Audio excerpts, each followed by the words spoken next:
E aí, pessoal, chegou então, né, finalmente o dia de eu ir para o pelotão especial de fronteira de São Joaquim. Para chegar em Manaus, em primeiro lugar, é uma baita viagem, né? Por exemplo, de Brasília para Manaus, para vocês terem uma ideia, é umas 3 horas e meia de voo. Só que aí você ainda tem que pegar um avião para ir para São Gabriel da Cachoeira, e são umas 2 horas de voo, né? Mais ou menos com uma vista dessa aqui. E depois de São Gabriel, você ainda tem que ir para o pelotão especial de fronteira de São Joaquim, né? Que é mais ou menos umas 2 horas de voo também, com essa vista aqui, o tempo todo, pessoal. Um mar de verde. Aí você fica pensando, caraca, se esse avião cair aqui, cara, o que vai acontecer comigo? Ninguém nunca vai me achar aqui. Então essa aqui é uma foto do dia, literalmente, que eu cheguei no PEF. Então esse é o avião da FAB, tá? Que leva a gente lá pros pelotões, né? Que leva mantimentos, que leva materiais, que leva pessoas, enfim, pros pelotões. A média, né, de período ali que eles chegavam nos pelotões, que eles faziam essas viagens de apoio, né? Por isso que é o Plano de Apoio Amazônico, né? O PAA, era mais ou menos ali de uns 30 a 45 dias, mais ou menos, né? Para cada viagem, né? Então, assim, você tinha que se preparar bem, né? Levar os seus mantimentos para lá, já vislumbrando o período, mais ou menos, né? Que o próximo avião ia chegar. E a gente conseguia entrar em contato com os mercados lá de São Gabriel para deixarem, né? As nossas compras, digamos assim. A gente tinha que fazer uma transferência bancária, né? Naquela época ali, ou então pedir para algum camarada, né? No meu caso, eu pedia para minha esposa, né? Que era minha namorada na época ainda, né? Para ir lá no mercado, né? Eu dava uma lista para ela, ela fazia as compras para mim. O mercado levava lá no 5º Batalhão de Infantaria de Selva e eles abasteciam então o avião a partir daí. É claro que lá no pelotão, né? A gente tinha café da manhã, tinha almoço, tinha janta, tinha ceia, como qualquer quartel do Brasil. Mas nesses intervalos de tempo, a gente, sabe, quer comer um biscoito, quer comer um chocolate, quer tomar uma coca, alguma coisa assim. Quer comer alguma coisa diferente, né? Comer fora da hora. Pô, deu fome meia-noite, você quer ter alguma coisa na geladeira para comer. Tinha que ter essa previsibilidade. Então aqui são os militares do Exército, né? E você percebe pela fisionomia aqui dos militares, né? Que são militares que são oriundos de etnias indígenas, né? Então, quando você vai para a selva, os cabos, os soldados, eles são todos recrutados naquela região. Então, assim, é um trabalho bem bacana que as Forças Armadas fazem de incluir, né, essas pessoas em uma carreira digna, né, que paga um salário digno para eles, né, de um soldado, de cabo.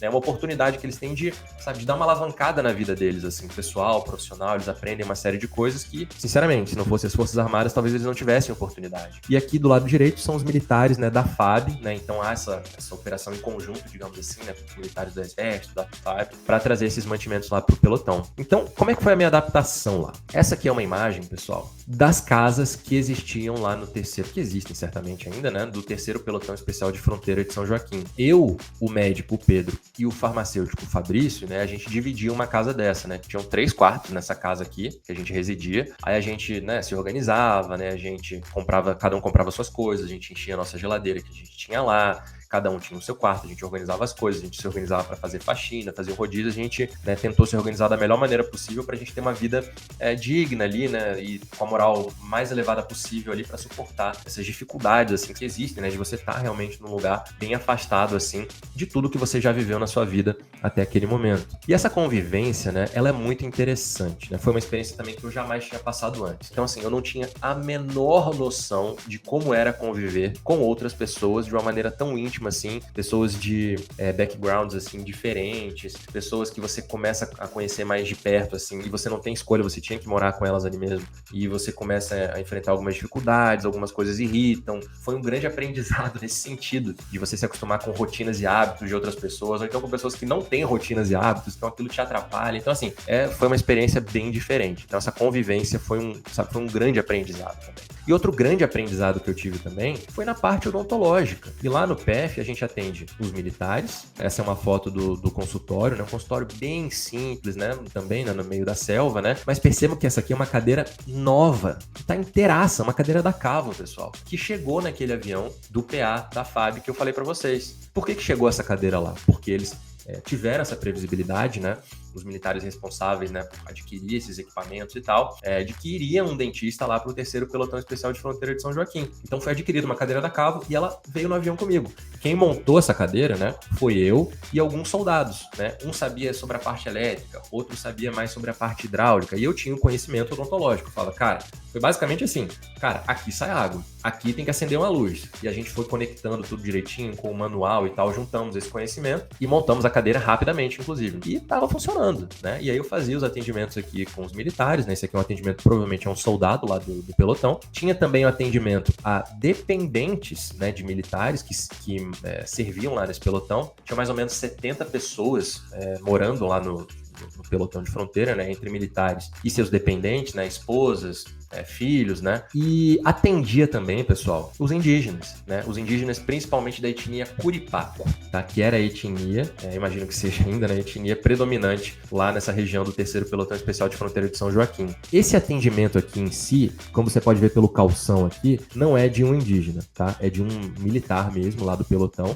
tá, que precisou de um atendimento de urgência, percebo que tá escuro aqui, então assim, era um sobreaviso total o tempo inteiro, né, poderia ter atendimento a qualquer momento do dia. Caso fosse necessário ter algum atendimento à noite, a gente tinha que pedir autorização para o comandante do pelotão para ligar o gerador, porque a luz acabava mais ou menos umas 6 horas, 7 horas da noite ali. Tinha que economizar o diesel, né, do gerador para ter luz no dia seguinte, né, para a gente fazer as nossas atividades. Então, às vezes, chegavam à noite, pessoal, indígenas, como eu estava falando aqui, de barco, que estavam há dias rodando pelos riozinhos ali da Amazônia, porque ouviram falar que tinha chegado um dentista do Exército Brasileiro no 3º Pelotão Especial de Fronteira de São Joaquim. Então, quando eles ficavam sabendo disso, eles se deslocavam e tal em busca desse atendimento gratuito lá. Esse tipo de atividade que as Forças Armadas prestam a essa população carente, e às vezes, pessoal, essa população indígena, eles não têm nem um registro, assim, no Brasil, sabe? Às vezes eles vêm do outro lado do rio, né? Tinha um riozinho, né, que passava ali, que eu não me recordo agora o nome, infelizmente, lá no pelotão, que do outro lado dele já era a Colômbia, né? Então, às vezes, vinham pessoas da Colômbia, seja da etnia Curipaco, seja colombiano mesmo, que buscavam esse apoio lá no nosso PF, e a gente atendia esse pessoal lá. É um trabalho bem interessante. No dia a dia, né, na parte de atendimentos, era aquilo, né, que a gente fazia, como eu falei para vocês, a luz era limitada, né,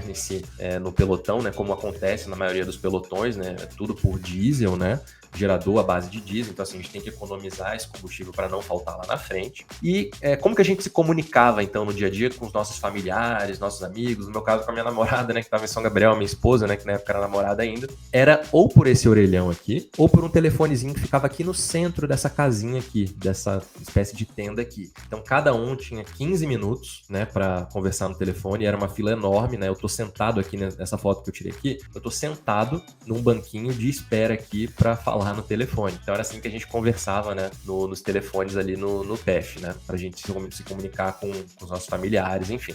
Internet tinha, mas era limitada, era uma internet do governo na época, a gente não tinha nem acesso, assim, a Facebook, sabe, Instagram, na época não tinha acesso a nada disso, era uma internet bem restrita do governo mesmo, sabe, era uma antena lá, um satélite que tinha, e era bem limitado também, então, sabe, a gente tava realmente, assim, pessoal, bem destacado mesmo, assim. Além disso, eu tirava aqueles serviços de oficial de dia, né, que a gente tira também em hospitais militares, que a gente tira também em quartéis, né, no pelotão especial de fronteira não era diferente, né, essa regiãozinha aqui é uma região de um porto, né, do PF lá do pelotão especial de fronteira, que a gente tinha que inspecionar quando a gente dava serviço de oficial de dia. Para quem não sabe, né, um serviço de oficial de dia é um serviço que um tenente, né, é o mais antigo ali do serviço, né, eu era segundo tenente, era aspirante nessa época, né, como dentista temporário, e você é um serviço armado e tal, e você é responsável pela segurança do seu aquartelamento, nesse caso o pelotão especial de fronteira de São Joaquim, né? Então tem o sargento que é subordinado a você nesse dia, tem cabos, tem soldados,